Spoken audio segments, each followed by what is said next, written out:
God has A word for you today. നിങ്ങളുടെ ഹൃദയത്തിൽ ഭയമുണ്ടോ? ഒരു സുരക്ഷിതത്വമില്ലായ്മ നിങ്ങൾ അനുഭവിക്കുന്നുണ്ടോ? ഈ സന്ദേശം നിങ്ങൾക്കാണ്.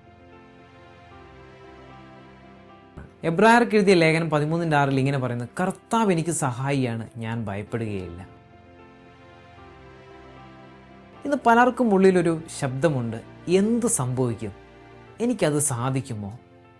ഭയം നമ്മുടെ ജീവിതത്തെ നിയന്ത്രിക്കുകയാണ്. ഫ്യൂച്ചറിനെ കുറിച്ചുള്ള ഭയം, ഫാമിലിയെക്കുറിച്ചുള്ള ഭയം, ജീവിതം എങ്ങോട്ടായി തീരുമെന്നുള്ളൊരു ചിന്ത. Listen carefully, you are not alone. വചനം പറയുന്നു, കർത്താവ് എനിക്ക് സഹായിയാണ്. മനുഷ്യർ മാറാം, സാഹചര്യങ്ങൾ മാറാം, പക്ഷേ ഗോഡ് നെവർ ചേഞ്ചസ്. നിങ്ങളുടെ കൂടെ ദൈവമുണ്ടെങ്കിൽ ഭയം നിങ്ങളെ ജയിക്കില്ല.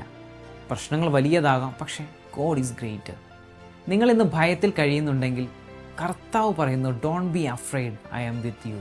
ഭയം നിങ്ങളെ പിന്നോട്ട് തള്ളും, വിശ്വാസം നിങ്ങളെ മുന്നോട്ട് നയിക്കും. When God is for you, no one can stand against U.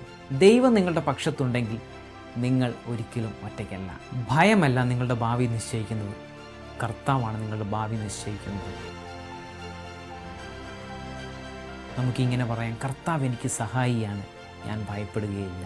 ഇന്നു മുതൽ ഭയത്തിലല്ല, വിശ്വാസത്തിൽ നടക്കുക. Your victory start today because God is with you. Amen.